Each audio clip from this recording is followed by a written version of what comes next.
What's up, everybody? This is the last in my series of Terminator videos. I've had a lot of fun digging through my collection of stuff that I have either recently purchased or forgot that I even had. There's like, I don't know, three or four of them before this one, so go back and check those out. Like and subscribe. Enough of that. Enough said. Let's get to the last couple of things. Previously looked at a couple of other Starlogs, but I have one last Starlog to dig through. This is Starlog Yearbook September 1991. This is the cover. First comment that I have on this is they couldn't have got a better photo of the endoskeleton. I don't know where they got this photo, but it's blurry. It's out of focus. Um, I don't. Yeah, I don't get that. I mean, it looks good. But it could look way better because there are better photos of the endoskeleton available. So I don't understand that choice. But that aside, there was some pretty interesting stuff in here. I should mention up top the concept behind the yearbook, or this one anyway, is trips that the authors or the editors or whoever made to sets to film stuff. And a lot of this stuff that's in here is based on the concept of time because right around that time it was a big deal. So movies like Back to the Future 1 through 3 are covered in this.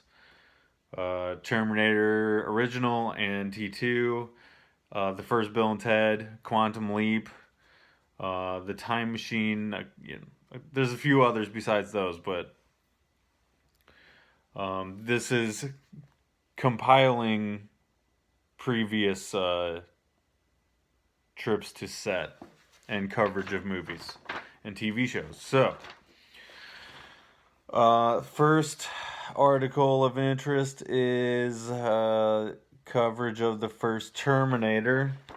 They really play up Arnold's love of his kid fans.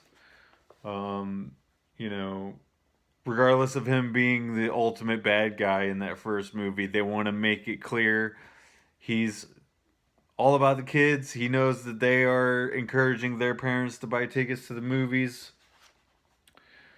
Um, very pretty. It's a pretty standard article covering stuff about the plot and what they can reveal anyway. Um, but there's an interesting quote or two that I pulled. Arnold says on the subject of filming in Los Angeles, and I'm not going to do the voice. It's different to drive to work every day from my home. I've seen parts of LA I didn't know existed. Downtown shooting at night, finding these people living in the alleys, it's amazing.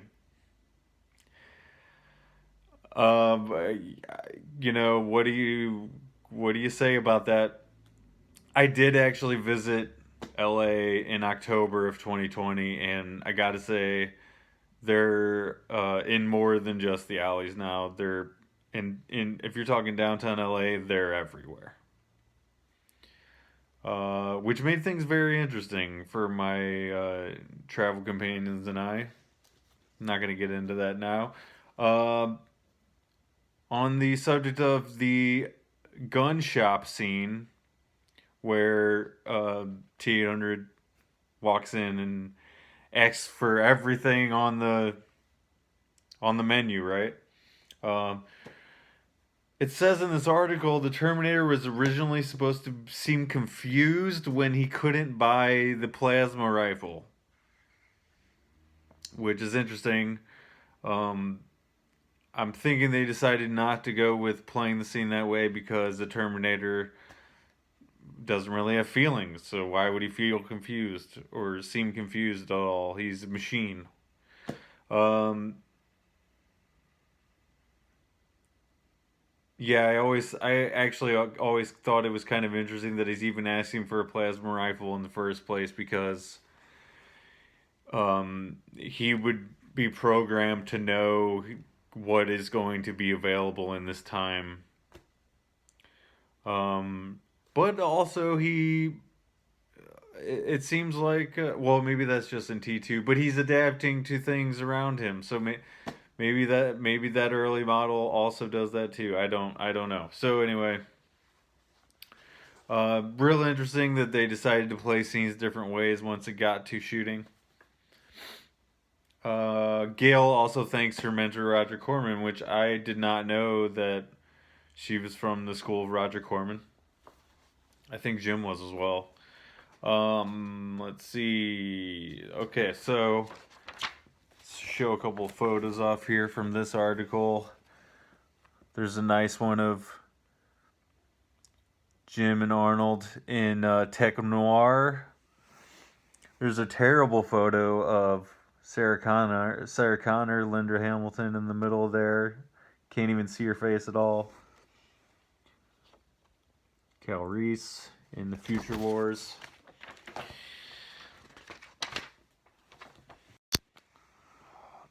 Let's see. Yeah, so there's a couple more. Then it switches to the T2 coverage, which I'll show those photos. Pretty standard movie shots there.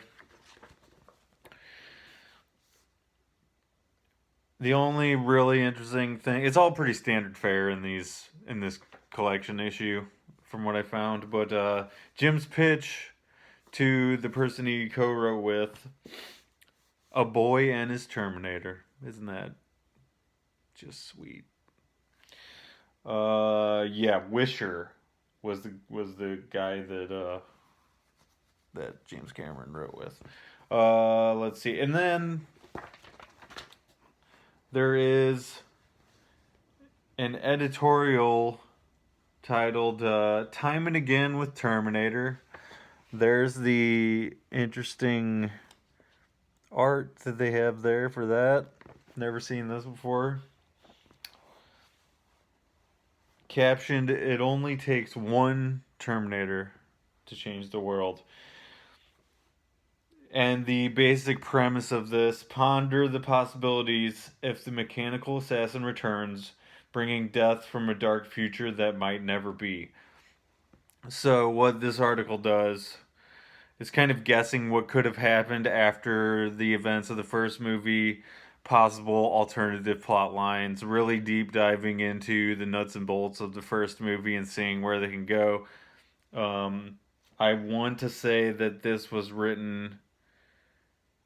I believe these theories were only posited before T2, so it's really cool to kind of see what people thought might be where we're headed after this, if they even make another movie. I don't know that necessarily Jim said that he for sure was, but I guess when the studio sees the insane success of that first movie, they kind of have to. There's a cool artist rendering. Very cool stuff. Yeah, like I said, they go on to cover Back to the Futures and all kinds of Total Recall, all kinds of stuff. So I will be reading the rest of that whenever I can get to it. The other surprise thing that I teased last episode, it's an ad that I found on the very last page of Starlog 169 from August 91. I never knew this existed. And I'll ask if anyone participated in this, please message me or something. The Terminator 2 Judgment Day telephone challenge. I've heard of similar things. I know that it's a well, it's a 1-900 number game, right? Um, I know that they did one for Freddy Krueger, Nightmare on Elm Street. Don't know during which movie they started doing that with, but you could call and his voice would be on there. And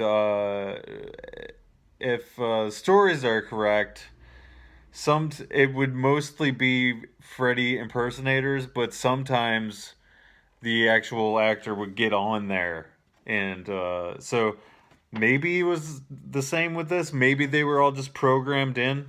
So here's what it says. Telephone challenge. Arnold's back as the Terminator. The world is again threatened with destruction. Now your voice and battle ability. Oh gosh, I don't know if you can see that. Here we go. Your voice and battle ability can destroy the Terminator computer chip prototype. Help save mankind by taking the T2 challenge. Our grand prize winner also gets Midway's Video Arcade, a Nintendo game unit, T2 game cartridge. Oh, okay, so it's the Nintendo game.